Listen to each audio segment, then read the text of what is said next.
ചില കാര്യങ്ങൾ നിയമപരമായിട്ട് തന്നെ നടപ്പിലാക്കി നിർബന്ധിതമാക്കിയാലേ അനുസരിക്കൂ എന്നുള്ള ഒരു സവിശേഷത നമ്മുടെ ഈ അച്ചടക്കം കുറഞ്ഞ ഒരു സാമൂഹ്യ വ്യവസ്ഥിതിക്കുണ്ട്. കാരണം നമുക്ക് വ്യക്തമായിട്ടത് സമ്മതിച്ചേ പറ്റൂ. പാശ്ചാത്യ ലോകവുമായിട്ട് താരതമ്യം ചെയ്യുമ്പോൾ ഒരു ഇൻഡിസിപ്ലിൻഡ് ആയിട്ടുള്ളൊരു സൊസൈറ്റി തന്നെയാണ്. അപ്പോൾ ആദ്യഘട്ടത്തിലെങ്കിലും ഇത്തരം കാര്യങ്ങൾ നടപ്പിലാക്കാൻ ഈ നിയമനിർമ്മാണം വേണ്ടി വരും. ഞാൻ നേരത്തെ സൂചിപ്പിച്ച പോലെ വിവാഹം രജിസ്റ്റർ ചെയ്യണമെങ്കിൽ ഒരു ഇത്ര നിശ്ചിത ദിവസം നീണ്ടു നിൽക്കുന്ന ഒരു പ്രീ മാരിറ്റൽ കോഴ്സിലൂടെ കടന്നു പോകണം. അതിൻ്റെ ഒരു പ്രധാന ഘടകമായിട്ട് പാരൻറ്റിംഗ് ട്രെയിനിങ് ഉൾപ്പെടുത്താവുന്നതാണ്. അത് സാമൂഹ്യനീതി വകുപ്പ് പോലെയുള്ള സർക്കാർ വകുപ്പുകൾക്ക് അത് കൃത്യമായിട്ട് മോണിറ്റർ ചെയ്ത് മുന്നോട്ട് പോകാൻ സാധിക്കുന്നതാണ്. രണ്ട്, നമ്മൾ നേരത്തെ പറഞ്ഞ പോലെ തന്നെ ജീവിത നിപുണതാ വിദ്യാഭ്യാസത്തിൻ്റെ ക്ലാസ്സുകൾ ഇപ്പോൾ പല സ്കൂളുകളിലും നടക്കുന്നു. പക്ഷേ അത് ഒരു പരീക്ഷാ വിഷയമാവുകയും മൂല്യനിർണ്ണയം നടപ്പിലാക്കുകയും ചെയ്യാത്തിടത്തോളം കാലം ഇത് പ്രായോഗികമായിട്ട് നടപ്പിലാവില്ല, ഇത് ഗൗരവമായിട്ട് എടുക്കപ്പെടില്ല. അപ്പോൾ ഇതൊരു മൂല്യനിർണ്ണയം നടത്തേണ്ട ഒരു വിഷയമായിട്ട് തന്നെ വരേണ്ടതായിട്ടുണ്ട്. അതിന് ഗ്രേസ് മാർക്ക് അടക്കമുള്ള കാര്യങ്ങൾ ഉൾപ്പെടുത്തേണ്ടതായിട്ടുണ്ട്.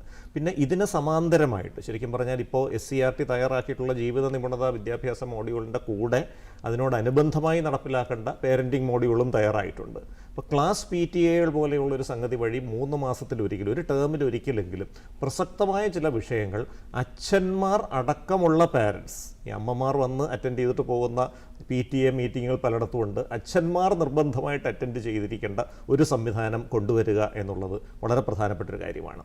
പിന്നെ മറ്റൊരു കാര്യം, 10 വയസ്സിന് മുൻപ് തന്നെ കുട്ടികളുടെ മനസ്സിലേക്ക് ചില പ്രത്യേക ആശയങ്ങൾ കടത്തിവിടേണ്ടതായിട്ടുണ്ട്. അപ്പോൾ നമ്മൾ കൗമാരപ്രായത്തിലെത്തിയ കുട്ടിയോട് ഡിജിറ്റൽ ഉപകരണത്തിൻ്റെ അപകടങ്ങളെക്കുറിച്ച് പ്രഭാഷണം നടത്തിയിട്ട് കാര്യമില്ല.